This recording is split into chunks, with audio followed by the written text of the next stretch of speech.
Communication skills अर्थात बोलण्याची कला ते भाषण कला मालिकेतील अजून एका नव्या धमाकेदार एपिसोड मध्ये आपल्या सगळ्या जणांचं हार्दिक स्वागत. आजच्या भागात आपण नावं लक्षात ठेवण्याची कला या संदर्भामध्ये माहिती घेणार आहोत. कम्युनिकेशन स्किल्स किंवा भाषण कलेमध्ये नावं लक्षात ठेवणं याचा फार मोठा उपयोग आहे आणि ही कला अतिशय सहज सोप्या पद्धतीने आपण आज शिकणार आहोत. नमस्कार, मी लॉयर आणि प्रेरक वक्ता राजेश सावंत. माझ्या गेल्या 20 वर्षांच्या विविध कार्यक्रमाच्या अभ्यासातून तुमची बोलण्याची कला ते भाषण कला घडवण्यासाठी घेऊन आलो आहे ही एक जबरदस्त सिरीज. या चॅनलला लाईक करा, शेअर करा, सबस्क्राईब करा आणि बेल आयकॉन जरूर हिट करा. कुठल्याही व्यक्तीचं कितीही कठीण नाव असेल तरी पण ते लक्षात ठेवण्यासाठी मी तुम्हाला आज 5 टिप्स देणार आहे.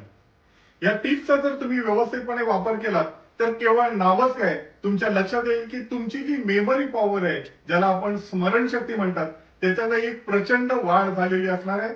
तर जास्त वेळ न घालवता आपण आजच्या भागाला सुरुवात करूया.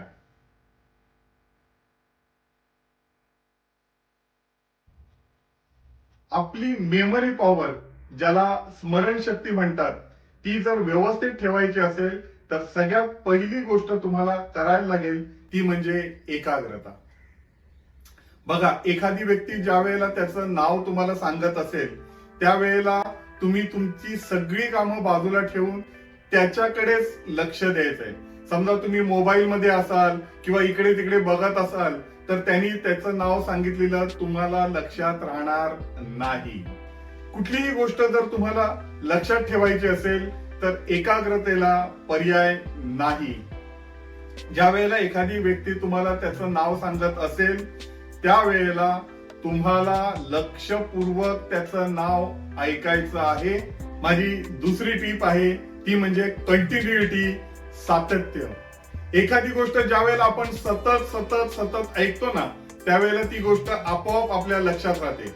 कौन बनेगा करोडपती मधील अमिताभ बच्चन यांच्या तोंडी येणारे 5 शब्द सांगा असं जर मी तुम्हाला सांगितलं आणि 10 मिनिटाचा वेळ दिला ना तर तुम्ही किमान 20 शब्द सांगाल. जसं देवी और सज्जनों, फास्टेस्ट फिंगर फर्स्ट, ये रहा सवाल आपके कॉम्प्युटर स्क्रीन पर, लॉक किया जाए, लाईफ लाईन आणि अजून कितीतरी. यापैकी एकही शब्द आपण पाठ केलेला नाहीये, मात्र हे शब्द सातत्याने आपण ऐकत आलेलो आहोत आणि म्हणूनच आपल्या डोक्यामध्ये ते शब्द व्यवस्थितपणे फिट झालेले आहेत. ज्या वेळेला एखादी व्यक्ती त्याचं नाव तुम्हाला सांगत असेल त्यावेळेला एकदा मोठ्याने ते नाव बोलायचं आहे आणि 2 ते 3 वेळा ते नाव मनातल्या मनात बोलायचं आहे. मोशी मोशी यामामोतो-san. आता या पुढच्या 3 ट्रिक्स आहेत ना त्या थोड्याशा मजेदार आणि गमतीदार आहेत, त्यामुळे जरासं तुम्ही व्यवस्थितपणे लक्ष द्या. नावं लक्षात ठेवण्याची तिसरी जी ट्रिक आहे ती म्हणजे ज्या वेळेला समोरचा व्यक्ती त्याचं नाव सांगेल त्यावेळेला त्या नावाची आपल्या परिचयाची कुठली व्यक्ती आहे तिचा चेहरा आपल्या समोर आणायचा आहे. आता आपण काय करूया, उदाहरणासाठी आहे ना सोपं नाव आणि कठीण आडनाव घेऊया आणि मग नावं कसे लक्षात ठेवायचे ते बघूया. समजा त्या व्यक्तीने त्याचं नाव सचिन असं सांगितल्याबरोबर सचिन नावाचा आपला परिचित व्यक्ती कोण त्याचा चेहरा आठवायचा आहे आणि भारतातला नव्हे तर विश्वप्रसिद्ध क्रिकेटपटू सचिन तेंडुलकर आपण आठवूया. सचिनचा चेहरा आपल्याला आठवायचा आहे आणि ही जी व्यक्ती आहे याचा चेहरा त्या सचिनच्या चेहऱ्याशी मिळवायचा आहे.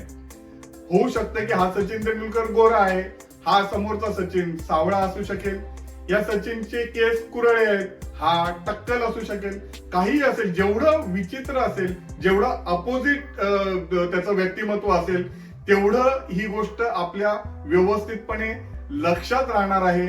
याच्यावरती विश्वास ठेवा. तुमची मेमरी पॉवर जर वाढवायची असेल तर त्याच्यासाठी माझी 4थी टीप जी आहे ती म्हणजे विचित्रपणा किंवा विक्षिप्तपणा. बघा, सर्कशी मधला जो जोकर आहे तो विचित्र कपडे घालतो, विक्षिप्तपणे वागतो, हसतो, खेळतो आणि म्हणून अजूनही तो जोकर आपल्या सगळ्या जणांच्या लक्षात आहे. समोरची व्यक्ती ज्या वेळेला त्याचं नाव आपल्याला सांगते त्यावेळेला या विक्षिप्तपणाचा आपल्याला सपोर्ट घ्यायचा आहे आणि त्या माध्यमातून आपल्याला ते नाव व्यवस्थितपणे लक्षात राहतं हे मी तुम्हाला आता थोड्याच वेळामध्ये सांगणार आहे. त्यामुळे विचित्रपणा आणि विक्षिप्तपणा आपल्याला त्या व्यक्तीच्या नावाशी करायचं आहे, ते आपल्या मनातल्या मनामध्ये. नावं लक्षात ठेवण्याची 5वी ट्रिक आहे ती म्हणजे व्हिज्युअलायझेशन. आपण जो विचित्रपणा करणार आहोत तो विचित्रपणा तुम्हाला बघायचा आहे. तो दृश्यम नावाचा एक सिनेमा आला होता आणि त्याच्यामध्ये ती तब्बू जी पोलीस इन्स्पेक्टर असते तिच्या तोंडचं हे वाक्य आहे की visual memories are strongest memories. ज्या वेळेला एखादी गोष्ट तुम्ही बघता त्यावेळेला तुम्ही ती विसरत नाही.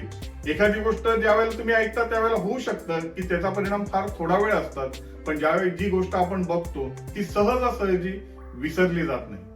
2 अक्टूबर को सैम तुम्हें मिलने तुम्हारे घर आया था? नहीं तो पणजी में स्वामी चिन्मयानंद जी का सत्संग था, हम सब वहीं गए थे. वहाँ पहुँचने के कितनी देर बाद प्रोग्राम शुरू हुआ? प्रोग्राम हम पहुंचने से पहले ही शुरू हो गया था. तुम सत्संग की जगह कितने बजे पहुंची? लगभग 8:30 बजे.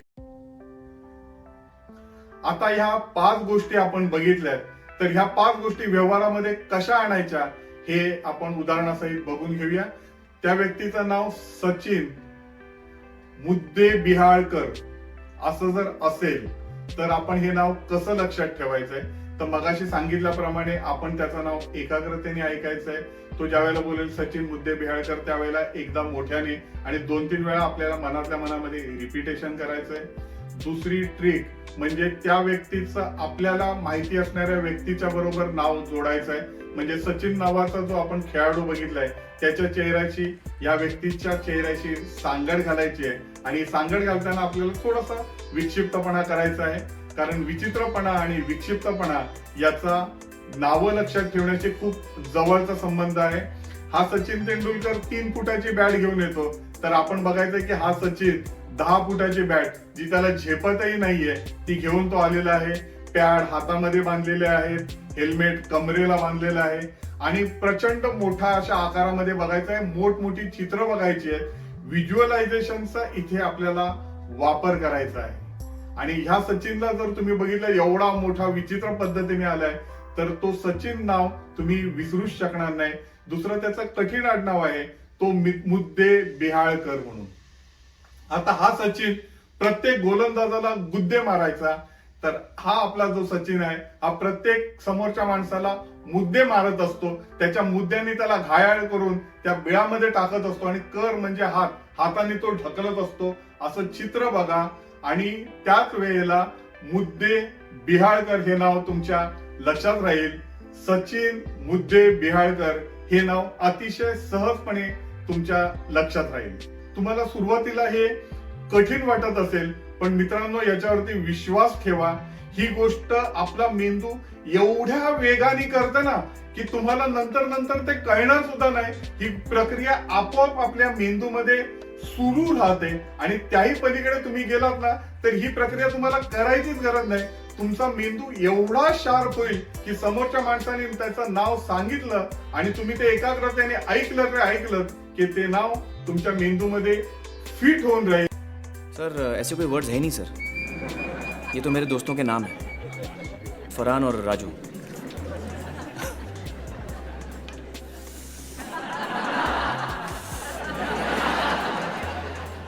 तर मंडळींनो, नावं लक्षात ठेवण्याच्या या महत्वाच्या 5 ट्रिक्स आहेत त्या व्यवस्थितपणे लक्षात ठेवा, त्याचा सराव करा आणि त्या प्रत्यक्षामध्ये वापरा. तुमच्या लक्षात येईल की तुमची मेमरी पॉवर जी आहे, स्मरणशक्ती ही प्रचंड वाढलेली आहे आणि काही दिवसांनी या ट्रिक्सही तुम्हाला करण्याची गरज पडणार नाही. ती नावं तुम्ही सहजपणे लक्षात ठेवाल ही माझी गॅरंटी आहे. आणि ज्या वेळेला कधी तुमची माझी भेट होईल त्यावेळेला मला ते नाव जे मी तुम्हाला आजच्या एपिसोड मध्ये शिकवलंय ते नाव मला तुमच्याकडून ऐकायला खूप आवडेल. आजचा भाग तुम्हाला कसा वाटला हे आम्हाला डिस्क्रिप्शन बॉक्स मध्ये जरूर कळवा. पुढच्या भागांमध्ये बोलण्याच्या कलेच्या संदर्भातील अजून काही गमतीदार गोष्टी आपण जाणून घेणार आहात. पण तोपर्यंत सराव करा, आनंदात राहा, मजेत राहा. Bye bye.